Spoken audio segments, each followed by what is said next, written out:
Hola amigos del Titular Web, hoy día nos encontramos con Sandro Bosso Suárez, él es escritor, periodista y también intelectual huancaíno, que nos va a sacar algunas dudas, ¿no?, que tenemos, sobre todo sobre la frase incontrastable, sobre la palabra incontrastable que todos los huancaínos llevamos siempre, ¿no? A donde vamos nos preguntan por qué es la ciudad incontrastable. Bienvenido al Titular Web.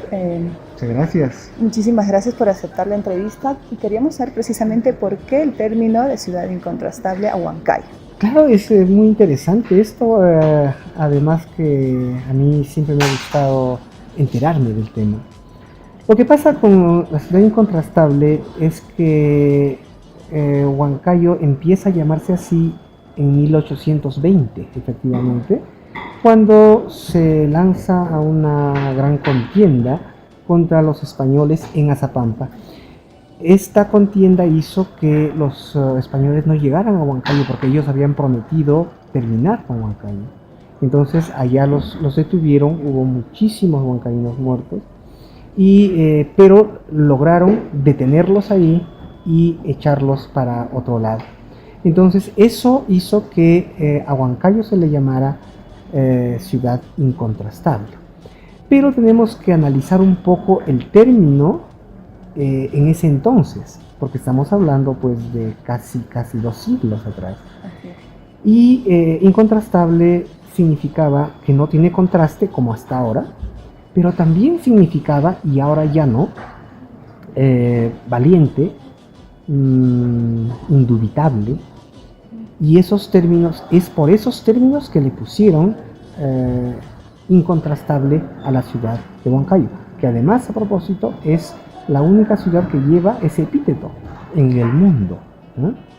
Es muy interesante esto. Con el tiempo, incontrastable se quedó solamente en que no tiene contraste, y por eso es que mucha gente cree hoy día que Huancayo no tiene contraste, pero no es verdad, es porque es sumamente valiente, ¿no?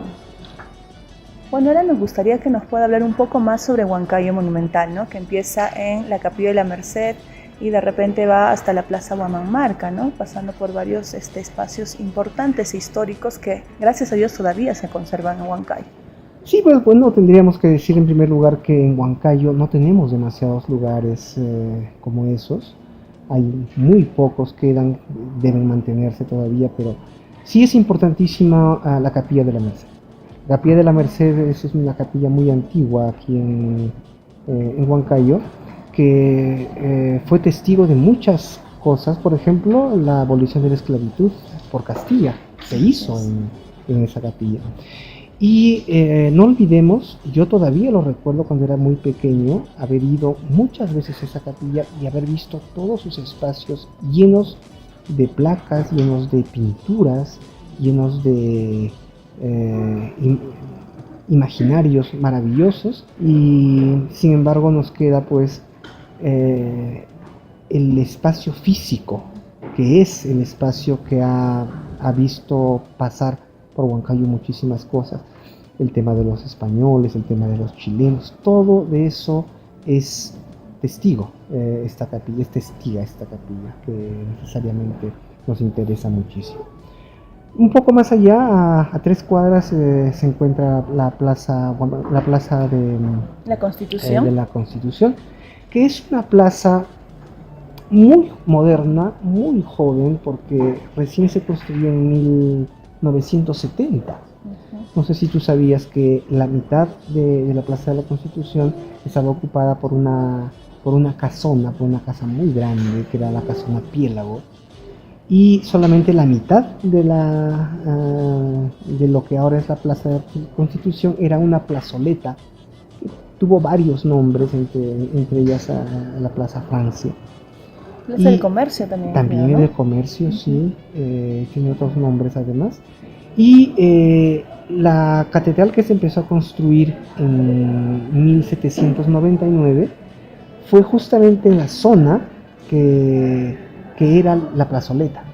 Pero cuando se tumbó la casa, y se tumbó, pese a que es una casa famosísima, una casa donde se alojó Simón Bolívar, una maravillosa casa, pese a que se echó en 1967-68, la zona, el espacio estaba totalmente deshabitado. Imagínate que ahí llegaban los circos. Echaban ahí sus monedas para las gitanas, los gitanos también, hasta que decidieron construir en todo y a levantar una sola plaza con la estatua pues de Ramón Castillo. Excelente, muchísimas gracias por hablarnos sobre ese tema y bueno, yo creo que muchos de nuestros amigos huancaínos y también los que no, los turistas que quieren venir a visitar, con toda esta historia van a definitivamente querer dar un paseo largo por todo lo que significa Huancayo Monumental. Muchísimas gracias. Muchísimas gracias amigos que nos ven desde el titular web. Nos vemos en la próxima oportunidad.